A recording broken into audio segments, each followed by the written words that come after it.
So with that, I think probably we will start this one. And this is anyway recorded and will be put it on YouTube. Okay. Okay.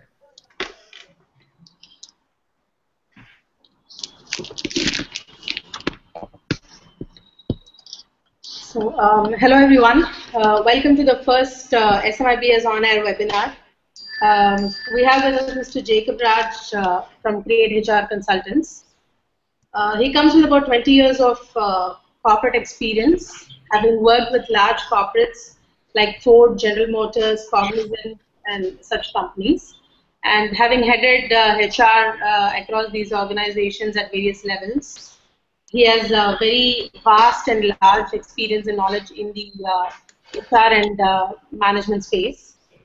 He is currently running Create HR Consultants, an organization which presents management consulting as a capability, where he provides advisory services for business owners, board of directors of companies, and people in those capacities, helping them to define the strategy for organizations and helping them make their organizations more efficient and productive.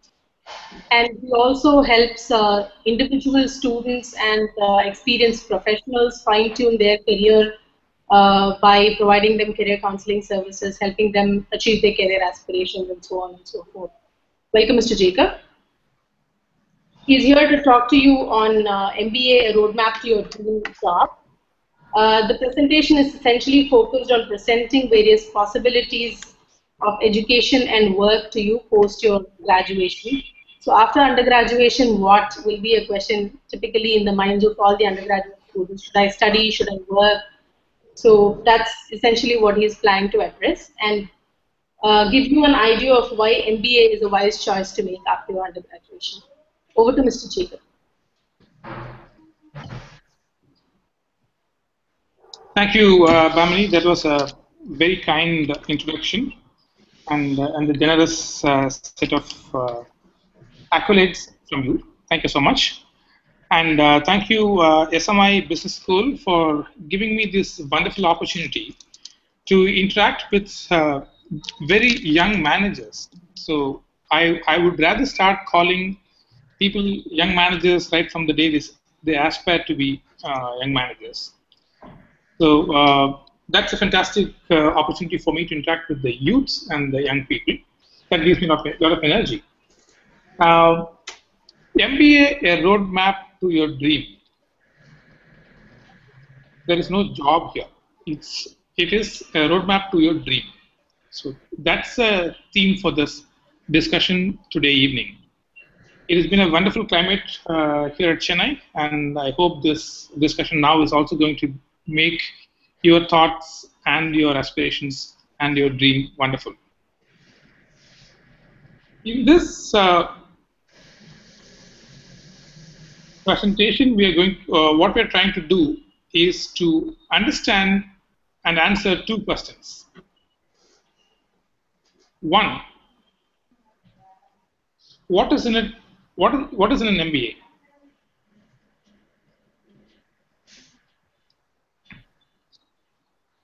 Is it worth doing an MBA, and what will I learn? That's the first question we're trying to answer, and we will discover what the journey is from now.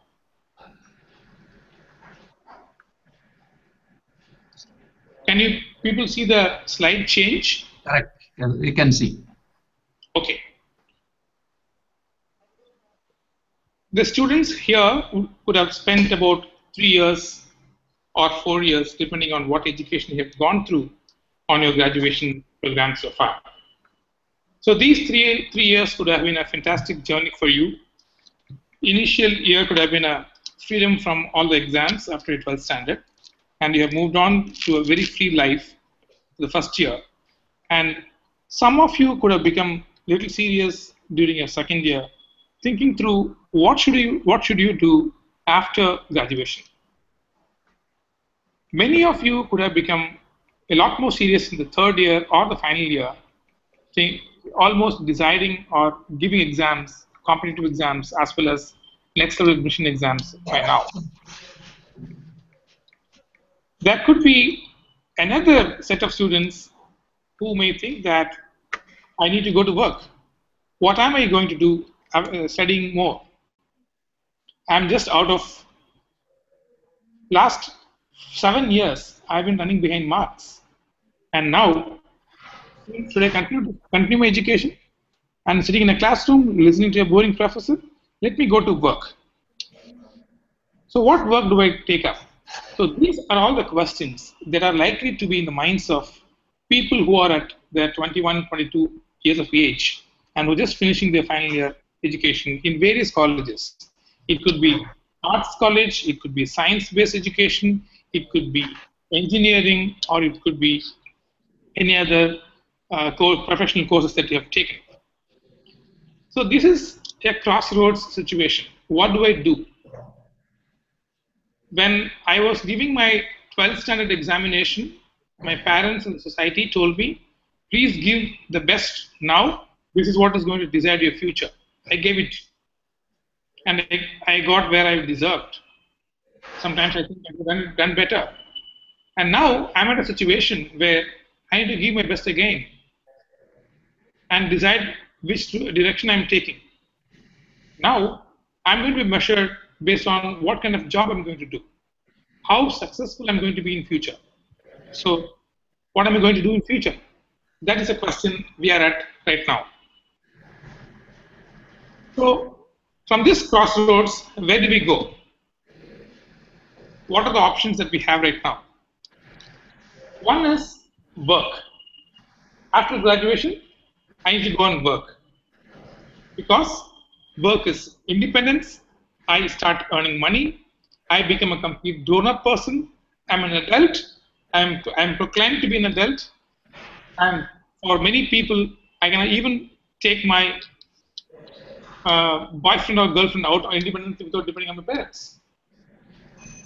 So after graduation, it is work. I'm so clear. Could be the kind of thought in many of the young graduates' minds. So what work? I am now a graduate, undergraduate, to be precise. And what work? Here is a list of options that undergraduates are likely to get as their job. It could be an operator, a junior executive, or an executive in a BPO-based company, which is a business process outsourcing company. Sometimes it can be fancily called as KPOs, knowledge process outsourcing companies. So whatever it is, we are going to run somebody else's process here, BPO job, which is completely in a different timeline than our current way of life, which could be in a completely different language, many times even changing your name into something else. Swaminathan could be called as Sam. So that is BPO job. The other option could be any type of sales job. It can be over-the-counter sales. It could be direct sales at the street corners and malls. It could be direct sales from door-to-door sales. It could be channel sales. There are various types of sales opportunities spread across for people who have just finished graduation, and of course with some good English language as well. Third option could be collection executives. The financial market is growing so high because money can be sold very well, easily. So therefore, the sold money should be collected back. That's where business is. So collection business is a large business as well. So collection executives is another opportunity. Customer relations. A large consumer base in the country generates a large variety of customers across. And therefore, you need more number of people who can relate with the customers on an individual basis. And therefore, customer relations jobs are plenty. Front desk jobs. Very similar customer relations work. Customer support. Customers bought your product already, and he needs support how you use that product. Therefore, customer support is another opportunity. Some of the wise graduates will be focusing on government jobs. Government jobs of various sizes and shapes. Could be officers, could be UPSC exams, could be local state government officers exams, anything, government jobs. basically assuring job security. And lastly, a very broad category also, doing some small business, joining a family business, or the other option for various graduates across the country.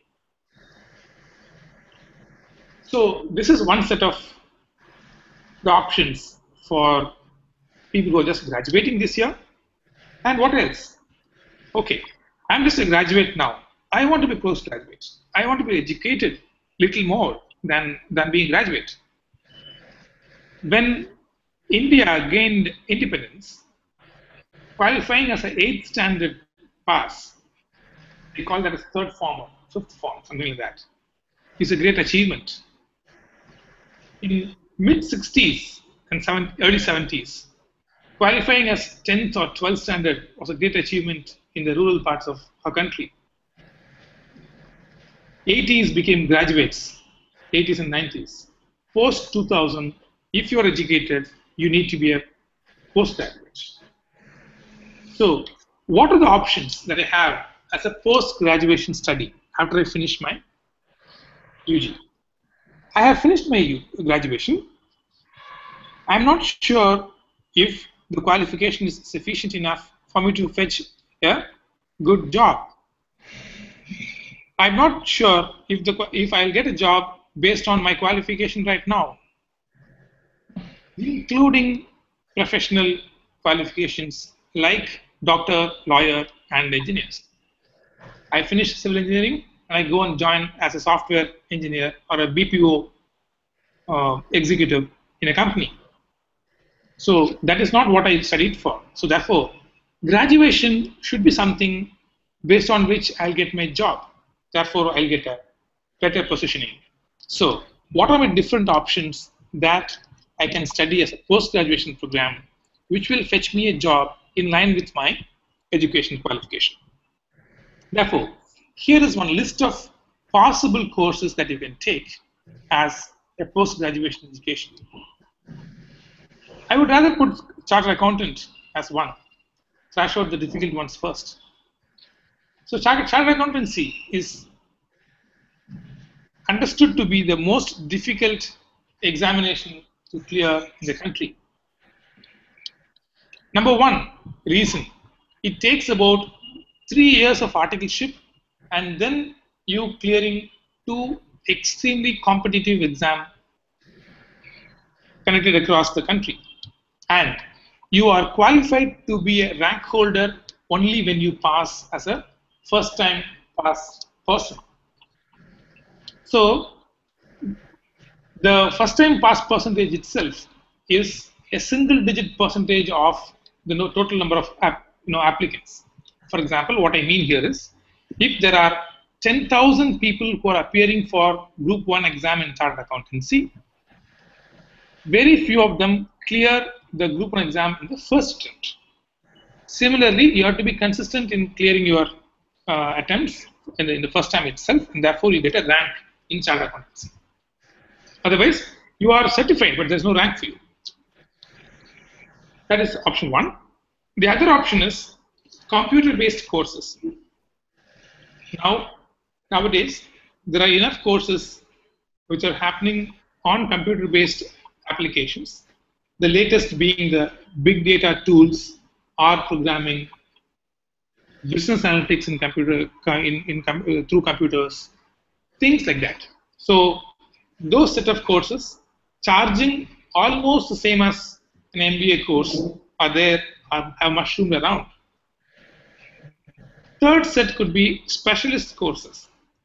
When I say specialist courses, I am addressing those aspirants who wants to be physicists or mathematicians or economists, like that, who have done their UG in a particular science or arts discipline and who would like to specialize in that discipline and grow further in that with a deeper level of research, which could either be academic research or it could be core research or a business research.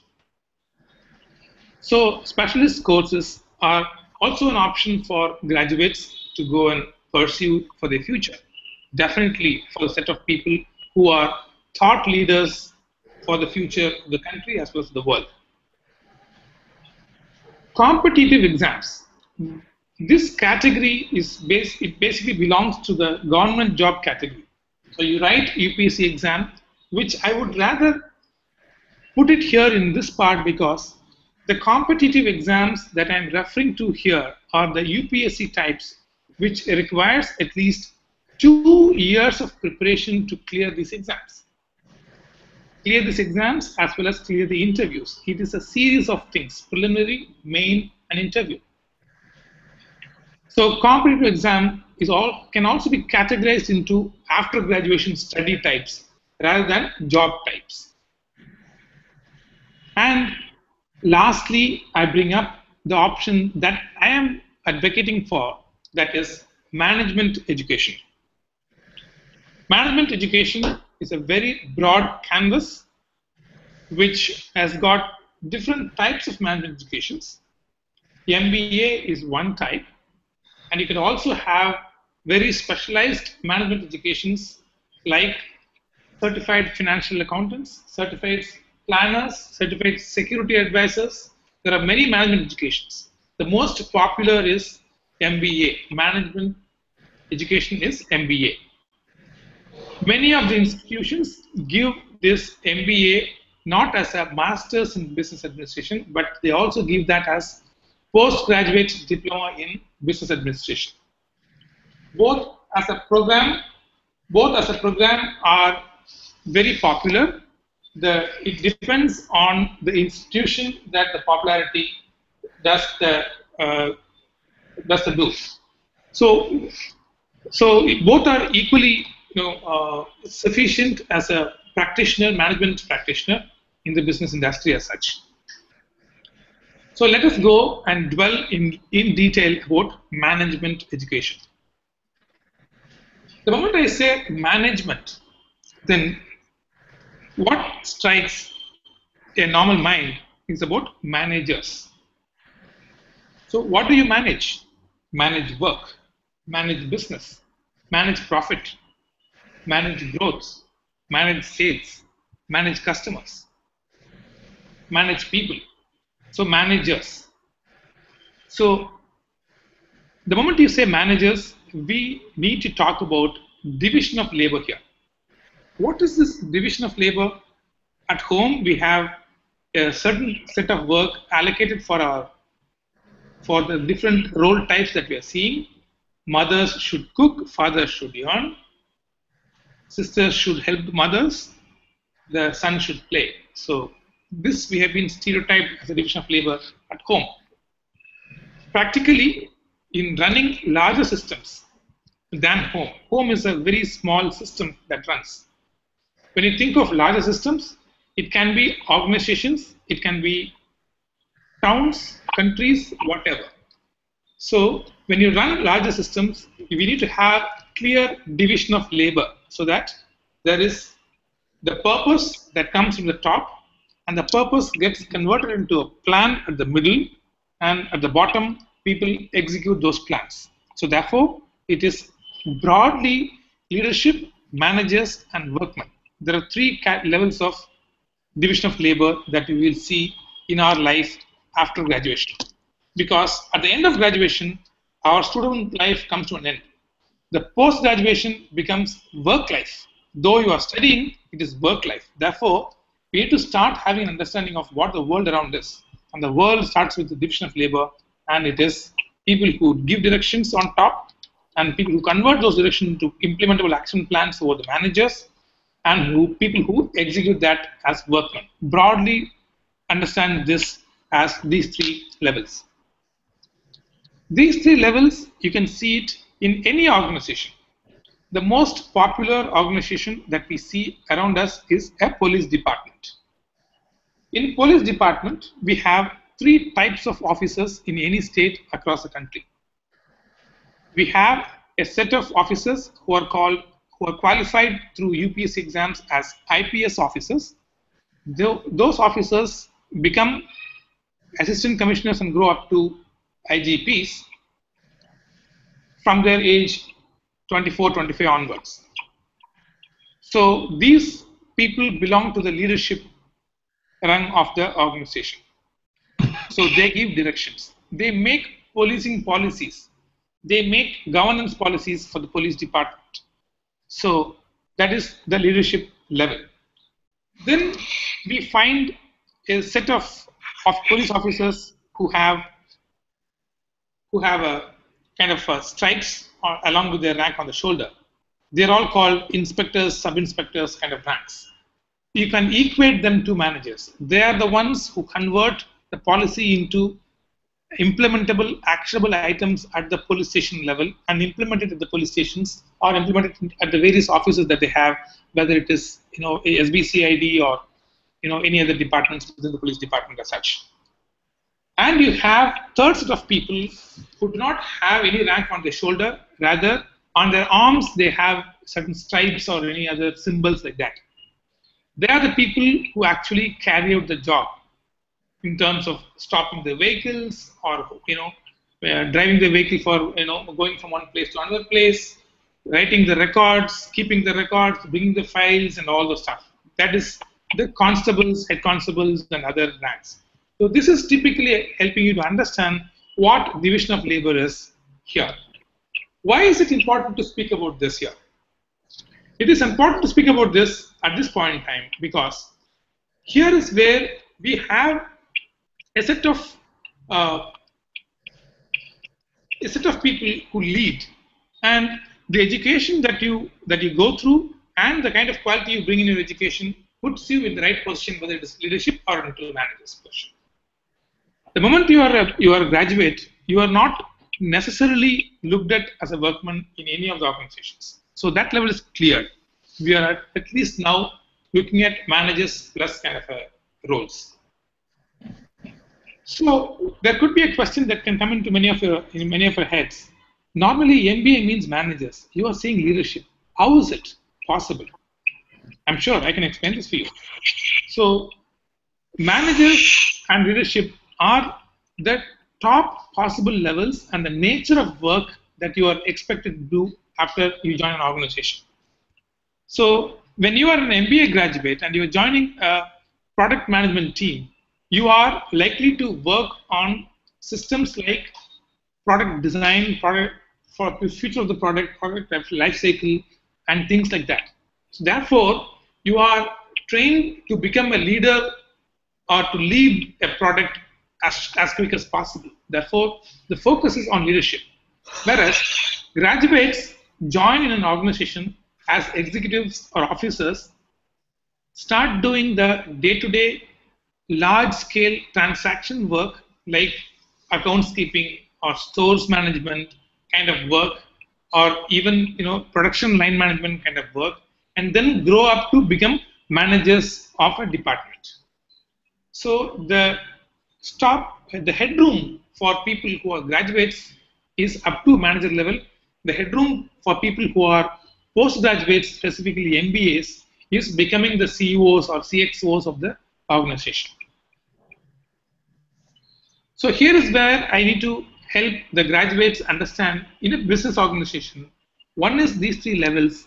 What are the other divisions that we can have? I've heard about marketing, I've heard about finance, I've heard about human resources, sometimes quality, sometimes sales. How is sales different from marketing and all that stuff? So leadership levels could be into various functions. Broadly, you can understand the functions into 4 types of roles. One most important role, the role facing the investment, the finance part of the role, which is finances, CFOs, internal auditors kind of role and all the stuff. The other is technology facing roles, chief technology officers, people who work on products and all the stuff.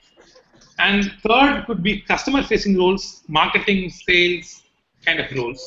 And the fourth could be people facing roles, CHRO kind of roles, chief learning officer, chief people officer kind of roles. There are 4 types of roles that you can get into in a business organization as such. So from this, to do all these things, why should I do MBA?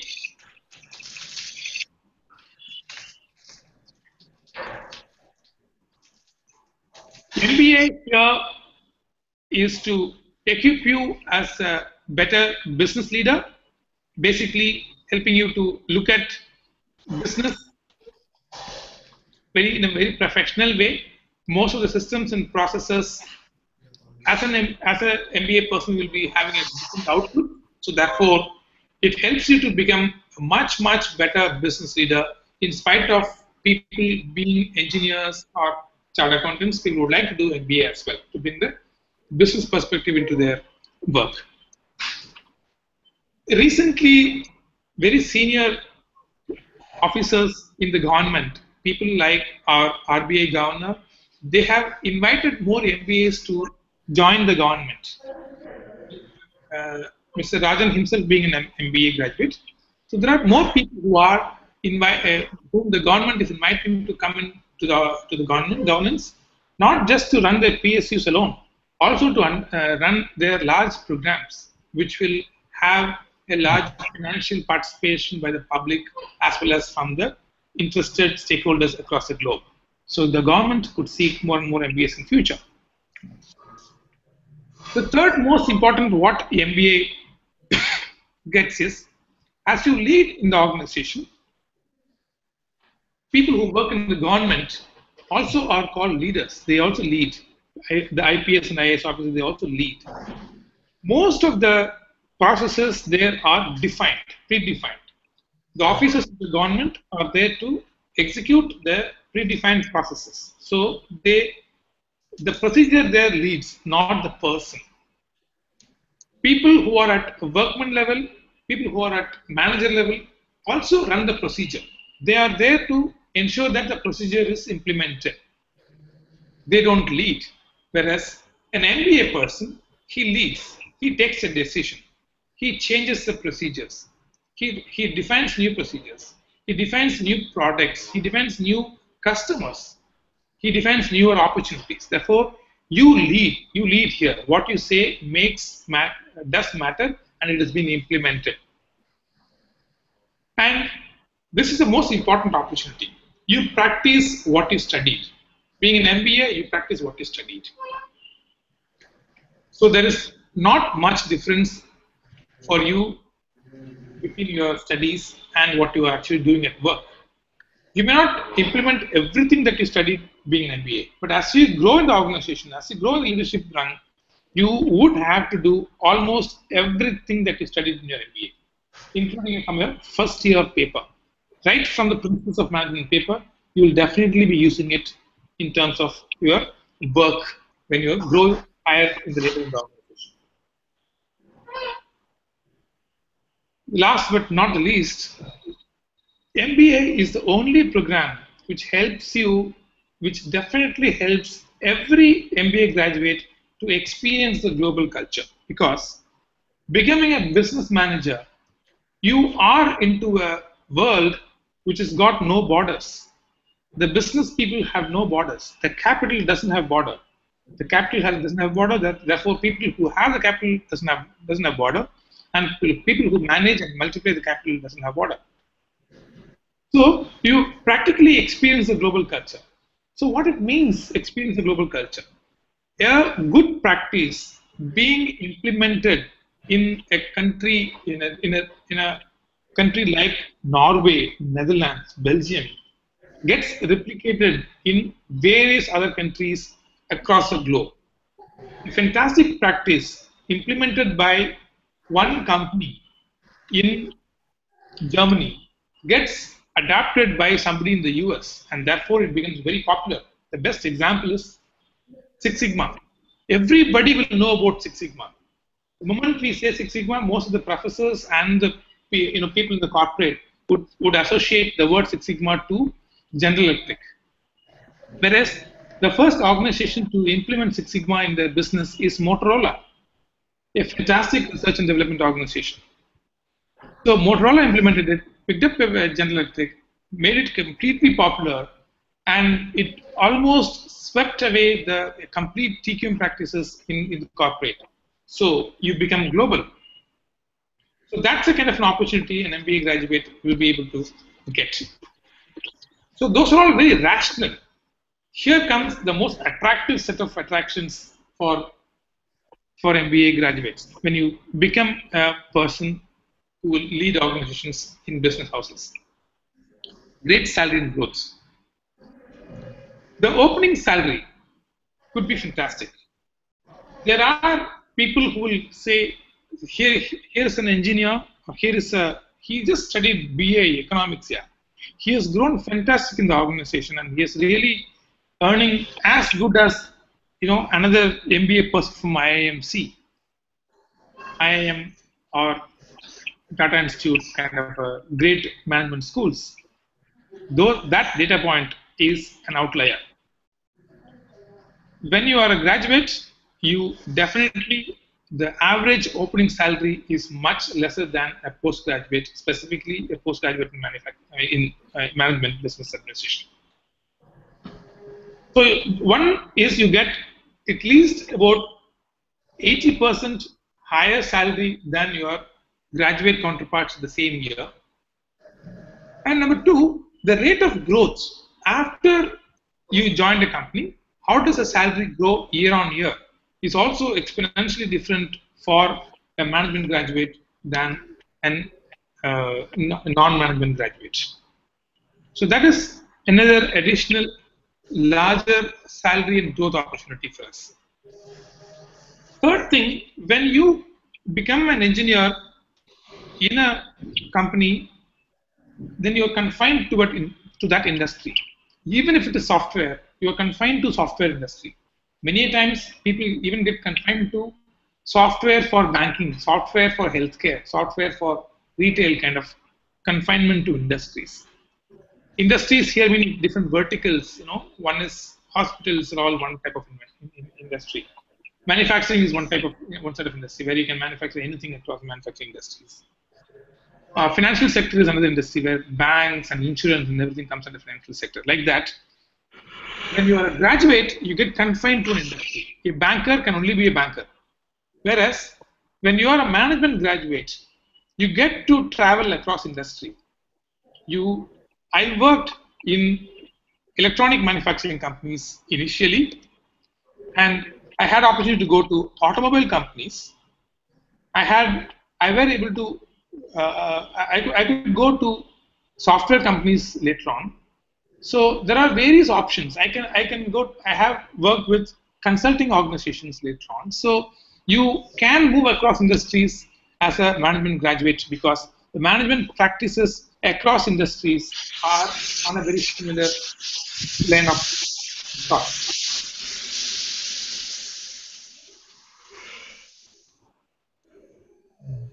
So that is about growth and opportunities in terms of your life after MBA for postgraduates. The other important and very attractive component of business, of being in leadership roles in business, is the opportunity to travel across the globe.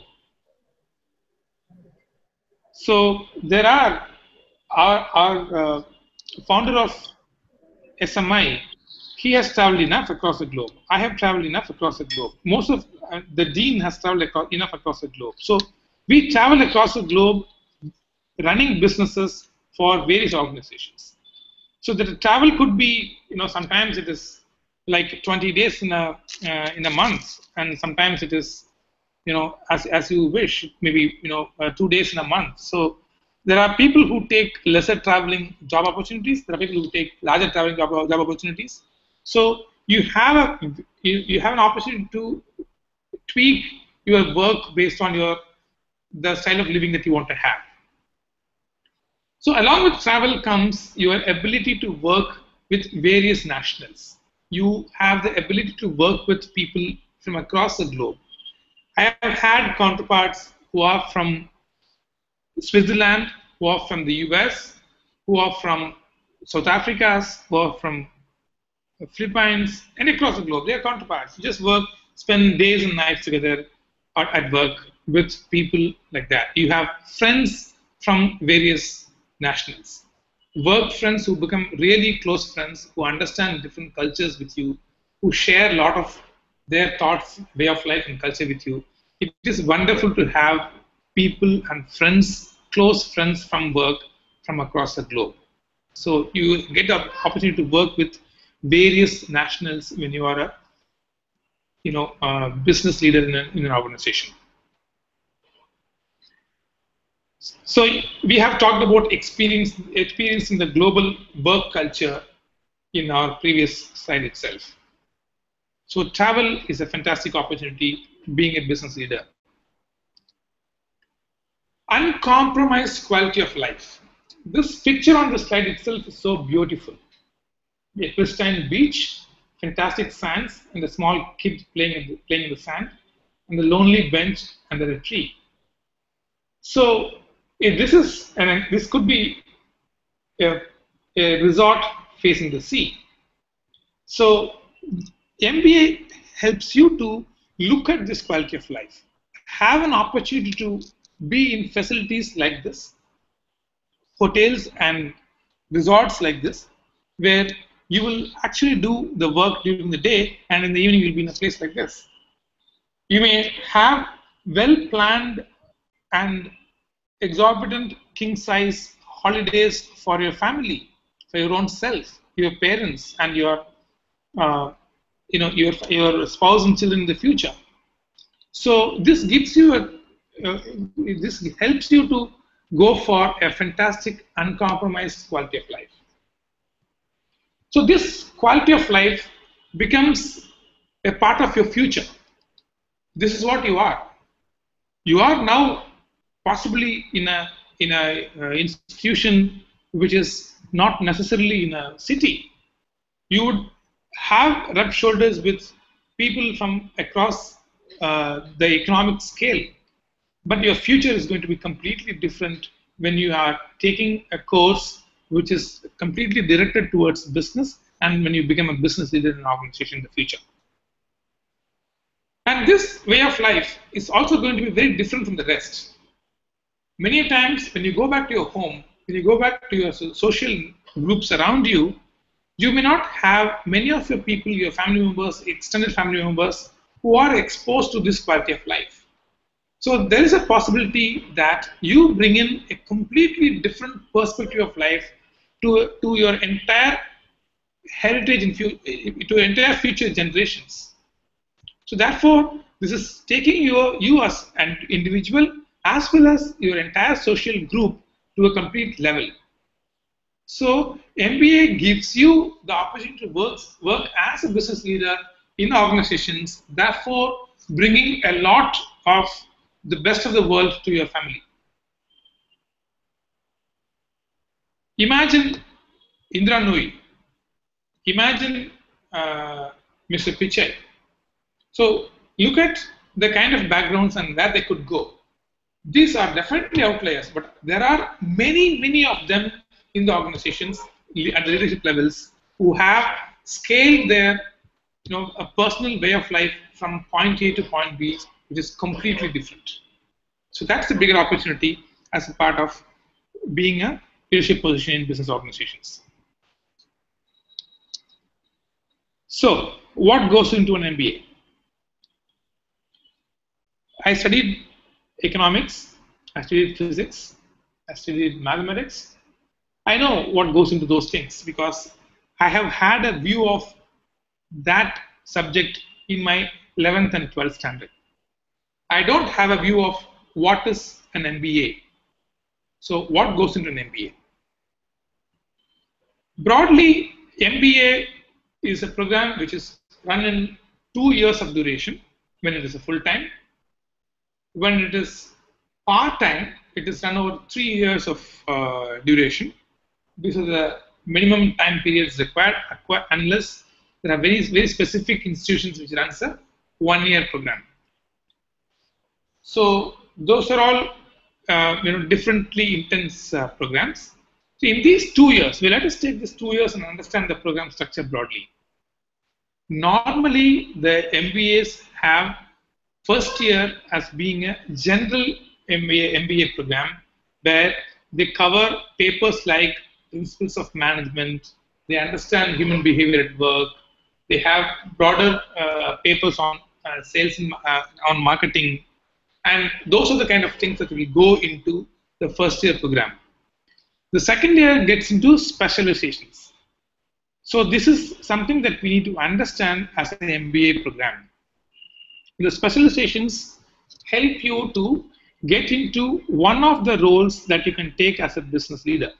The role which faces the finance part of the business, which could be financial management, MBA in finance management, or it could also be a role that faces the technology. The technology could be operations management. The technology could be product management kind of stuff, which can be another type of specialization. The third specialization type could be customer-facing specialization, which could be sales management or marketing management.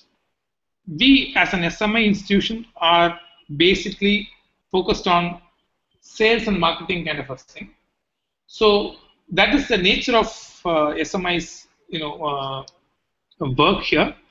So SMI focuses on sales and marketing. That's the customer-facing, programs. There are also programs which are people-focused programs, which are human resources management. So MBA specializations could be, broadly these types. There are also additional types like systems and information management programs. Various combinations are evolved as the business processes evolve across the globe. So that is what goes into an MBA broadly as a program structure. The first year is basically into general management papers and second year into specialization papers. The last part of the MBA goes with a set of sometimes project or sometimes parallel work in the industries and reporting based on the industry experience and things like that. Those are the various possibilities as a last part of your MBA program. Many MBA programs also have intern programs for you to have an experience of organizations and come back to classrooms to understand the second year specializations better. So that is another methodology where you can have various combinations of the MBA program as such. So these industry interaction opportunities practically on by yourself, whether in the middle of the program or at the end of the program, helps you to bridge the gap between you from the institution to the industry as such. That is broadly the structure of the program. What is the difference MBA brings? It makes the learning practical. You learn from doing things by yourself. Many a times you learn from working parallelly with the industry. You have industry people coming in, taking courses for you and things like that.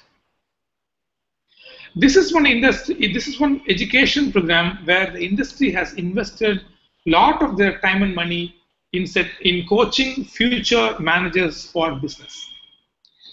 There are companies who run management schools by themselves. The company where I worked, General Motors, we used to have our own management schools in the US, engineering schools in the US, and there is an MBA program which is named after a person who worked for General Motors by itself. So industries have participated a lot in coaching more and more young managers for their future, in their own interest, of course. And deployment ready, MBA makes you deployment ready, being a practical learning program as such. What else goes into MBA? What is an MBA? There's a lot of variety of people, number one.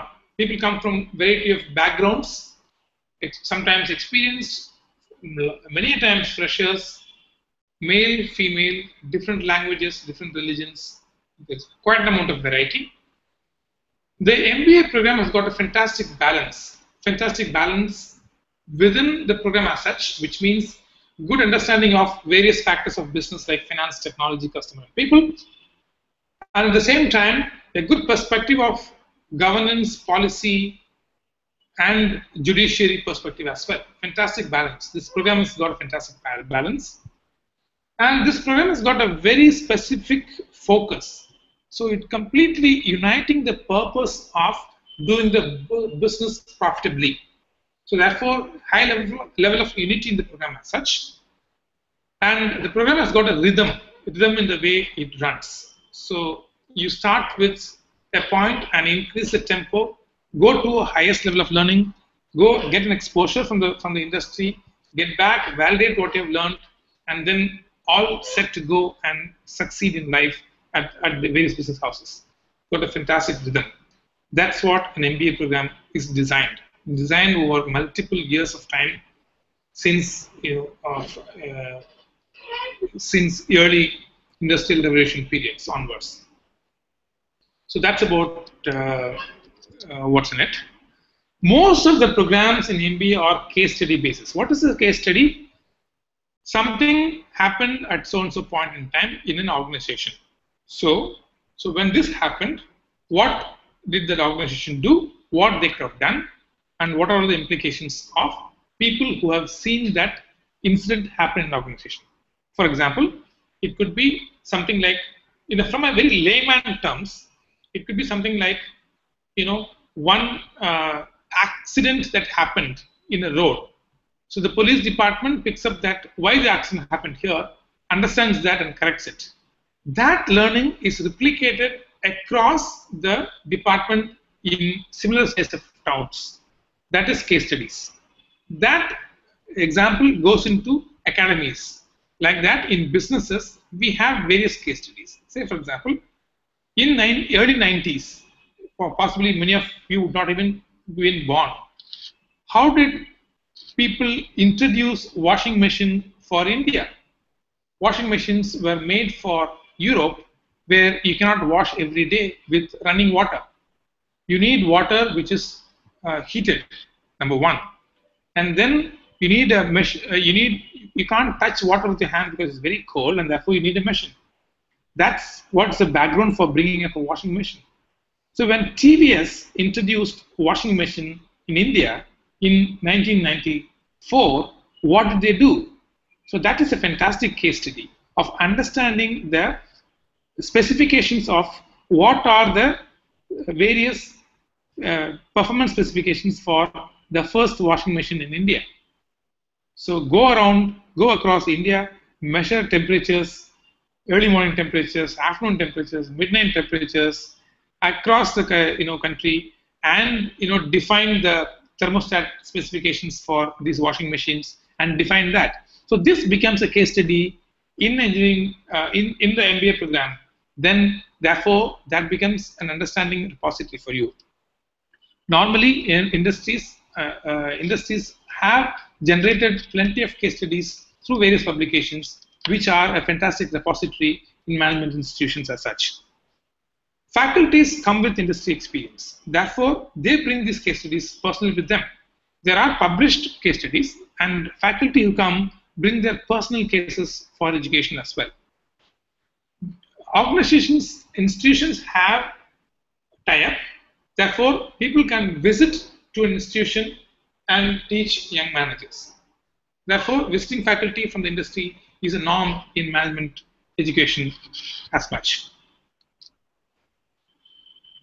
And the most important advantage is MBA institutions normally interact with the senior corporate leaders very frequently. So therefore, this gives the MBA students a perspective of the future and help them to get more inspired into business management as such for the future. So this is a fantastic opportunity for them to look at what is in it for them after management education and have a good, happy life. So that is about what is in it. While there are so many things that are good and bad around MBA that we spoke about so far, there are certain fictions, there are certain myths that we need to look at. Only extremely intelligent people can become business managers, not necessarily. There are management institutions which can work with not so great academically performing students as well, but students with a certain level of fire in their belly who want to do something in their life. So it is not necessarily that you need to be extremely intelligent to get admission into an MBA program. You can be a normal performer, still get an MBA, you can still be a normal performer in MBA and still be successful in business. So that is practically what we have seen in organizations across our experience as well. It's very difficult to get score on complete MBA program. Yeah, everything comes with a certain level of difficulty. At the same time, it is also very interesting for you to get fantastic scores, and very innovative course designs help you to complete it well. So therefore, it's not necessarily true that it's difficult to get score in MBA program.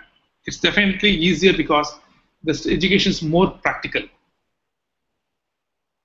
Studying MBA is expensive. There are institutions which charge exorbitantly on an MBA program, and there are institutions which are extremely moderate, and this is market driven.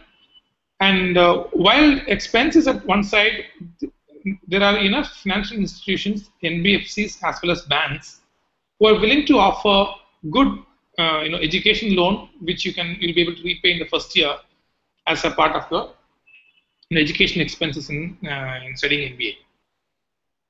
So no worries. So that's basically the thought. All it requires is for you to take a decision and say, yes, this is my way of life for the future, and I would like to take this way of life and grow in my personal life as well as change my complete family history forever for the future. Wish you all the best. Any questions?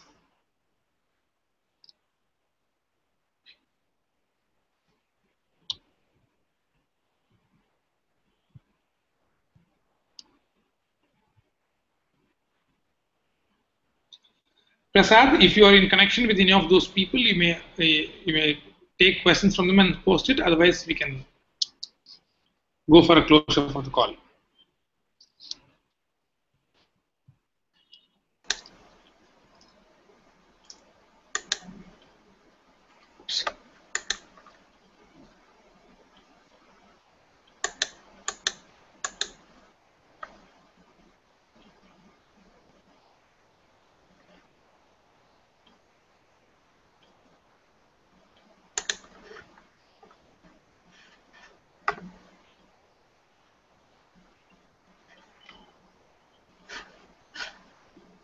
All right.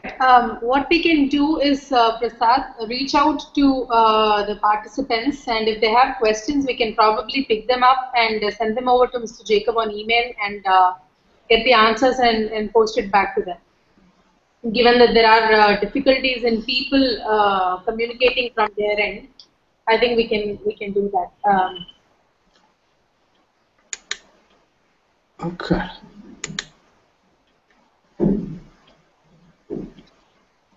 All right. So thank you, everyone. Thank you, Mr. Jacob, for the insightful session today. Thank you for joining us amidst your busy schedule. And the session was really insightful. I'm sure that all of our participants would be benefited from all the inputs and insights that you've shared with us today. Thanks to all the participants for joining the call on a Friday evening. I really trust that you have benefited from the session and you will make MBA a choice for yourself. Thank you all for joining us and looking forward to meeting you again in the next session next week. Bye-bye. Thanks for now.